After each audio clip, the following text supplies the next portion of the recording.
بصح لو كان ما داروش هكذا شوف كي جابوا حقهم وربي نصرهم، وكانت العداله الالهيه باش المره الجايه ما يروح لناش حقنا للسينيغال. ايماجين يا ياسين لو كان السينيغال ما دارتش هذاك الشيء كانت راح تخلص النتيجه ويماركي دياز ومن بعدين يخرجوا ويريكلاموا تصرع عركه والسينيغال يريكلامي وفي الاخر واش يقول لك المغرب اللي يتوج السينيغال.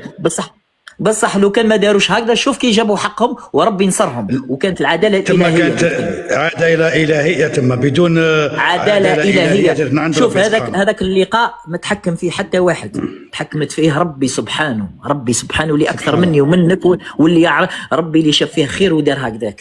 لانه كما نفس الشيء دائما نقول الحمد لله يا رب العالمين، لانه الجزائر لو طلعت للدمي فيران كانت والله يا ياسين كانت راح تصرى اكبر فتنه في تاريخ القرن.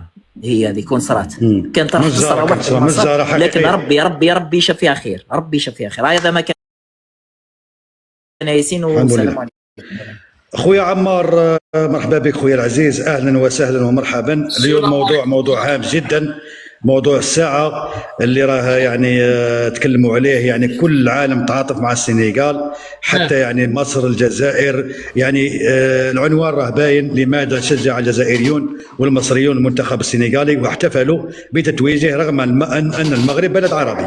تفضل خويا عمار اعطينا رايك. يا اخي ياسين يقولوا لكل فعل ردة فعل، لكل فعل ردة فعل.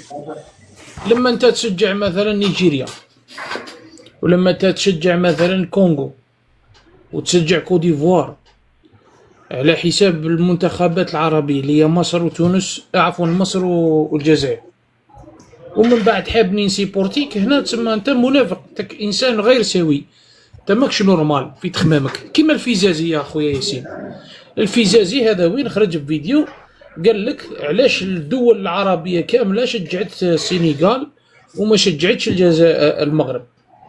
وانت في اسمه في فيديو قديم وذكر حتى الجزائريين بالاسم ياسين، قال لك علاش لي الجزائريين، قال لك من العيب ومن العار انك تحتفل بتتويج ولا بخساره منتخب عربي شقيق جارك، وانت في حد ذاتك ما عندهاش بزاف. كنت خرجت قلت لنا باللي فوالا انا متمني خروج الجزائر وحاب تخرج الجزائر وراح نشجع اسرائيل على حساب الجزائر. يا صاحبي تحمل مسؤوليه كلامك، دير الله كونك راجل، ما تغيرش المواقف تاعك، ما تبكيش موت واقف. فهمت؟ انا هنا نعرف هكذا، موت واقف. الانسان اللي عنده راي يموت عليها ياسين خويا، ما يبدلوش.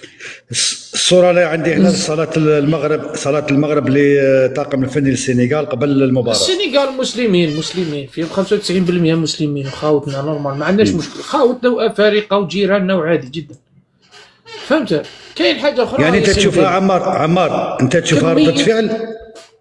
تشوفها ردة فعل يعني حتى وما كان حتى معليش في رايك انت، وكان ما كانش هذوك المشاكل مع الجزائر وهذوك الدعايات وهذوك اللي شفناهم قاعد يتكلم عليهم الاستاذ دروك، يعني في ميزك انت راح الجمهور الجزائري يشجع المغرب عادي، يشجع نورمال عادي.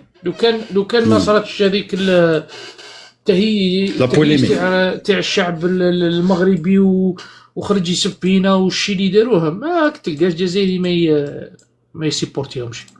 ممكن يعني بينوا الضعف تاعهم باسكو انا انسان واضح، لما نسيبورتي غير انا ثاني ما سيبورتيهمش مهما كان. انا قاعد يدخلوا كاع يسيبورتوا الجزائر، ما سيبورتيهمش انا. شوف نزيدك حاجه ثانيه، الظلم الفينال هذاك شغل تلعب بالنسبه للمشاهدين، شغل تلعب بين الشر والخير. فهمت يا ياسين؟ الشر ممثل في المنتخب المروكي والخير ممثل في المنتخب السنغالي. شفنا انه السنغال سيطرت بالطول وبالعرض على مجريات المباراة وسجلت هدف والغاوة، من بعد تعطيهم بينالتي ما كانش منها اصلا لانها جات بعد تسلل. هنا يا صديقي العزيز ماشي غير واسمو راهم في البرازيل وفرحوا. سلام. راهم في البرازيل وفرحوا بفوز المنتخب السنغال. يعني كان تعاطف العالم مع السنغال. اكل حتى السعوديين ما كان حتى مشكل يا اخي مع السعوديه، بين السعوديه والمغرب. السعوديين وفرحوا علاش؟ باسكو حسوا بلي المنتخب السنغالي تظلم عيني عينك كذا في وجوه. وكاين حاجه في الاخير نقولها لك يا ياسين، سبحان الله يا ربي شوف الدنيا دي كاين رب والله غير كاين، اقسم بالله. عداله الهيه. شوف قد ما داروا، حاولوا يقول لك بلي سراقين.